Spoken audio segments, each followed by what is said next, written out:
आदाब दोस्तों, मैं हूँ गौस सिवानी। अर्ज़ो समा कहाँ तेरी उसात को पा सके, अर्ज़ो समा कहाँ तेरी उसात को पा सके, मेरा ही दिल है वो कि जहाँ तू समा सके। आज चंद बातें तसव्वुफ़ और कश्मीर के हवाले से करते हैं। अमन व शांति की उम्र लंबी होती है और तशद्दुद की बहुत ही मुख्तसर। तसव्वुफ़ की इब्तिदा ही अदम तशद्दुद और अहिंसा के फ़लसफ़े के साथ हुई थी, लिहाजा इसे सारी दुनिया में मकबूलियत हासिल हुई। कश्मीर में इस्लाम और तसव्वुफ़ का आगाज़ तकरीबन एक साथ हुआ और सूफिया को यहाँ इसलिए कबूलियत हासिल हुई कि वो अदम तशद्दुद के हामी और क़याम अमन के आलमबरदार थे।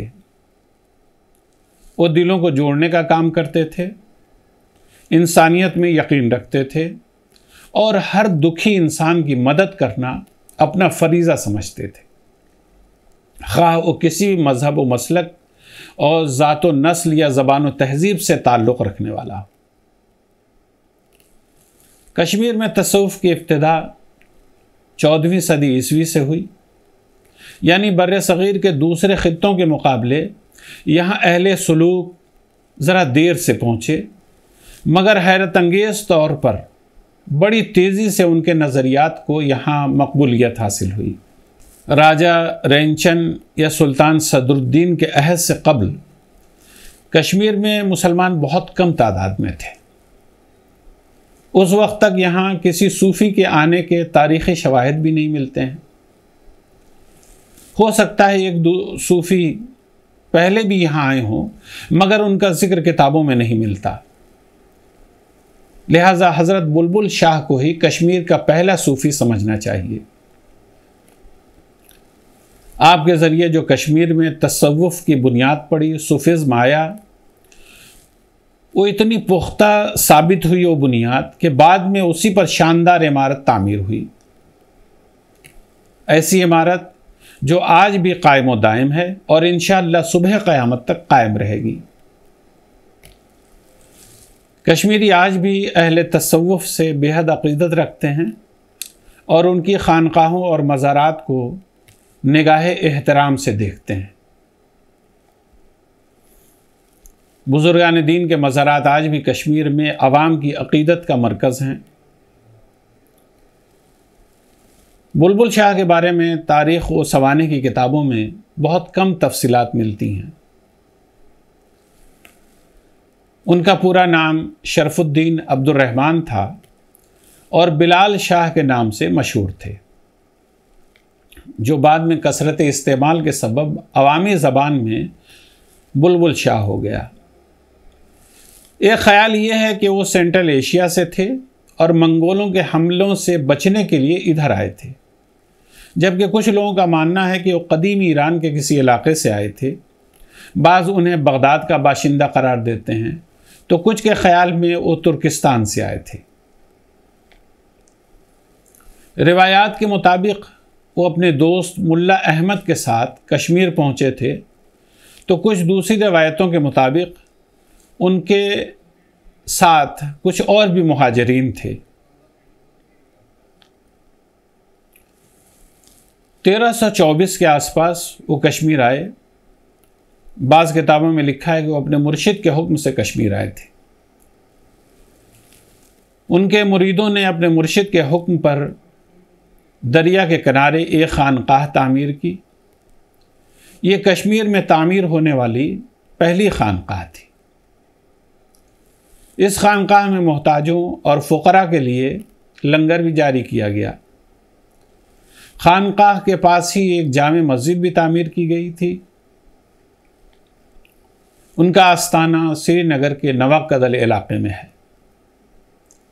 बुलबुल शाह 1327 या 26 ईस्वी में इस दुनिया से रुखसत हुए। कश्मीर में तसव्वुफ़ की आमद ने हालात के धारे को बदल डाला और लोगों की ज़िंदगियों में इनकलाब बर्पा कर दिया। उसके बाद कश्मीर की तहजीब बदलने लगी, हर शय पर रूहानी असरात मुरत्तब होने लगे। ये महज रूहानी नहीं बल्कि सकाफ़ती, मुआशरती, लिसानी इनकलाब भी था। उसके बाद कश्मीर के हालात जिस रफ्तार से बदले वो भी बहुत हैरान कुन था। इस्लाम कश्मीर में कलंदराना लिबास में पहुंचा और इसे यहाँ तक लाने वाले बुलबुल शाह जैसे वो नेक दिल अफराद थे जिनका वसूल ज़िंदगी दस्त दरकार वो दिल दर यार था। उनके अकायद व अमाल ने अवाम को अपना गर्विदा बना लिया। उन्होंने अपने आराम व आसाइश का ख्याल किए बग़ैर अल्लाह की मखलूक के लिए, इंसानों के लिए काम किया, दूसरों के लिए काम किया।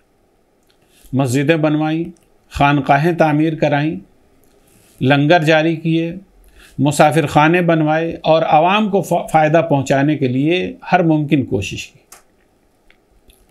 दोस्तों, दीन की बुनियाद अगर तशद्दुद पर होती तो ये कब का ख़त्म हो चुका होता, मगर इसकी बुनियाद अदम तशद्दुद, इंसानी मसावात, भाईचारा, अखलाक, मुरव्वत और मोहब्बत पर कायम है और ये सब कुछ कभी ख़त्म नहीं हो सकता। बिलाल शाह रहमतुल्लाह अलैह सुहरवर्दी सिलसिले तरीक़त से ताल्लुक़ रखते थे, जिसकी बुनियाद शेख अबू नजीब सुहरवर्दी रहमतुल्लाह अलैह ने रखी थी। उन्होंने नमाज, रोज़ा, मुराक़बा और ज़ुहद व इबादत में काफ़ी वक्त गुजारा। इस दुर्वेश ने दुनियावी लज्जतों को तर्क करके अपनी ज़िंदगी तसव्वुफ़ के लिए वक्फ़ कर दी। कहा जाता है कि उन्होंने तवहुमात और दीगर गैर साइंसी तरीक़ों के ख़िलाफ़ अवामी बेदारी पैदा की जो उस वक्त कश्मीर में राइज थी। इसी के साथ उन्होंने ख़ित्ते में सियासी इस्तेहकाम के लिए काम किया और आवाम को भारी टैक्सों से निजात दिलाने की कोशिश की। इस सूफ़ी बुज़ुर्ग को आने वाली नस्लें इज़्ज़त की निगाह से देखती रहेंगी, क्योंकि इनकी तालीमात के मुआशरे पर मुस्बत असरात मुरत्तब हुए। आसमां तेरी लहद पर शबनम अफ़शानी करे, सब्ज़े नौरस्ता इस घर की निगहबानी करे। खुदा हाफिज़।